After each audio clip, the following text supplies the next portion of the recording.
One of the limitations of 21st century news consumption is that we rarely view the latest happenings in light of surrounding events, either recent or distant. We have been programmed by a 24/7 news cycle, hypercharged by social media and now AI. So each news item is a blip on a timeline, mostly conveyed to us without context, historical or otherwise, and quickly forgotten. So that's why at No Curtains, we reference time stacks instead of timelines, because today's news doesn't happen in a vacuum. It was built on layers of the past, decisions and happenings that shaped the reality of the present moment. So last week, when Meta CEO Mark Zuckerberg released a 6,500-word article on AI titled "The Future is for Everyone," we immediately started looking for meta news surrounding this so-called manifesto. And why? Since immersing ourselves in tech news the last 24 months, we've started to see patterns. And with Meta, every grand announcement is often surrounded by missteps or poor press. It's kind of a distraction, and it works. Many news reports simply amplified and summarized Mr. Zuckerberg's article without any historical context, almost like he was holding up something shiny and they were telling us to look. And it was shiny, no doubt. It had an optimistic view of the workforce and the economy that will feature, quote, an abundance of jobs in the future. It advocated for open source AI models that, quote, have proven more secure because more people can identify vulnerabilities, harden the systems, and easily upgrade to the latest, most secure versions. It attempted to make the case for, quote, sustainable infrastructure development, where tax revenue grows to benefit teachers, law enforcement, fire departments, and more.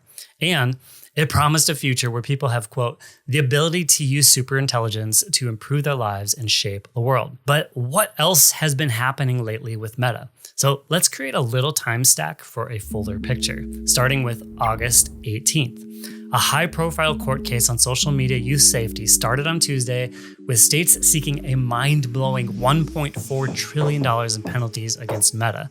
The company stated in a court filing, quote, a sanction of that size has no analog in the history of consumer protection enforcement. August 10th. On the same day Mr. Zuckerberg's article was released, Muse Glimmer, a new agentic AI model from Meta, was also released. AI agents are the latest wave of technology. It's not just using AI as a chatbot or search, but it's basically a digital bot programmed to do tasks on your own device on your behalf. August 6th. A judge in New Mexico who previously penalized Meta $375 million back in March ordered the company to allocate $567 million towards protecting minors from online harm on their platforms in a case Meta plans to appeal. August 5th, Meta joined OpenAI and Anthropic in disclosing an AI security breach. You probably heard it as rogue AI. It's verbiage that we've even used, but it's kind of problematic because some would argue that AI wasn't purely acting on its own. It was doing what it was programmed to do, but that's for another day. July 29th, Meta stock drops 10% with questions about how the company plans to pay for AI infrastructure and development beyond social media advertising revenue. And May 20th of this year, Meta lays off thousands of employees to help fund AI investments. So when you look at the recent context of events and past this flowery vision of data centers boosting local economies while the public is pushing back, or an abundance of jobs, ironically from a company who just laid off thousands, or personal superintelligence attempting to reframe this technology from its artificial roots, and you'll find a marketing pitch in a crowded agentic AI space where Meta is competing with, and some would argue trailing, recent releases from other companies. Even with this snapshot, to be fair, what company wouldn't adapt to stay relevant and competitive as AI development surges? Why wouldn't it try to shape public perception? But if we dig a little farther into Meta's historical context, we see a similar pattern of missteps and strategic announcements. Let's look at another time stack. July 30th, 2025, a little over a year ago, Mr. Zuckerberg writes a memo that's a precursor to his August 2026 superintelligence manifesto. Weeks later, the Attorney General of Brazil sends a notification to Meta, giving the tech giant 72 hours to remove Meta AI Studio features that allow users to create chatbots that mimic childlike language for sexual interactions with users. This was in response to a Brazilian news report with screenshots of interactions that included inappropriate user-prompted references to Peppa Pig, where the chatbot played along, and a Reuters investigation that cited internal documents with AI guidance that said, quote, it is acceptable to engage a child in conversations that are romantic or sensual. At the time, Meta said the documents were being revised and that the conversation shouldn't have been allowed. January 7th, 2025, Mr. Zuckerberg posts a video about policy changes to champion free speech. That was 4 days after Meta's AI-generated Instagram users are widely criticized and 2 weeks before he stands with other tech CEOs during the inauguration. February 1st, 2024, Meta stock soars after announcing a dividend for investors, a first for a large social media company.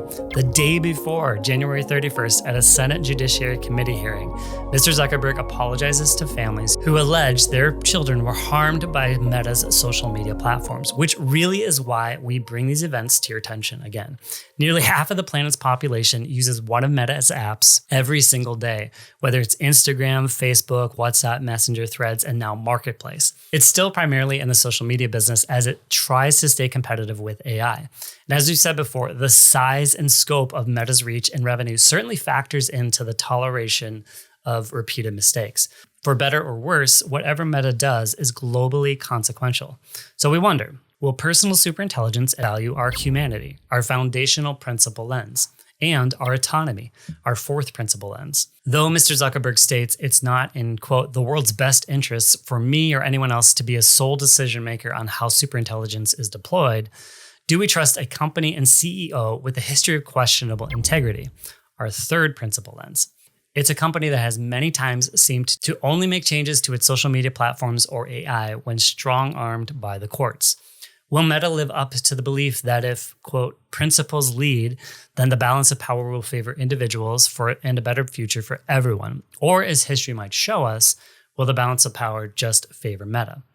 So while we welcome Mr. Zuckerberg's call for open source AI, independent governance, and overall transparency, our fifth principle lens, and we applaud advocating for privacy as, quote, an important foundation for individual empowerment and freedom, we are also not blind to the tech world's continual race for market share dominance. The downside is that safety, privacy, and security, our second principle lens, often take a back seat. That's how we end up with inappropriate Peppa Pig conversations and AI models breaking free of constraints. We're kind of done with this move fast and break things mentality that has fueled the tech world for years. Meta hopes for a better future, but we won't forget the past. Thanks for watching. If you missed last week's webinar, we're running it back live on YouTube on Thursday, September 10th at 7 p.m. Central Time. It's a free preview of our training, and we'll go through each lesson in Module 1 of Driver's Training for the All-Known World in 60 minutes. The video, quiz, discussion questions, thought experiments, and action ideas. So subscribe, save the date, and share with friends.